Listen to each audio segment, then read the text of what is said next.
Welcome to the archer push-up. So this is a great push-up to get you prepared for a one-arm push-up. And of course, when we change things, it just changes the dynamic of our body, our movements, the consciousness we need to create those movements. So the way we do this one is we're going to start with one arm under a shoulder. Legs are going to be out a little bit, spread wider. This hand's going to come out with the fingertips facing outward. And what we're going to do is we're going to pull this hand down while we're pushing this hand that's outstretched down into the ground. Power breath and up.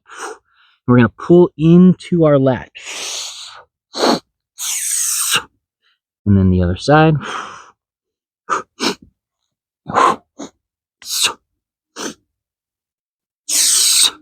Really engaging the core there, getting that hollow body as you work that, and pulling yourself down, not letting gravity do it, and then squeezing and coming back up, really utilizing that power breath, squeezing the glutes, the feet, the legs, everything's engaged. All right, enjoy, and I'll see you on the next video.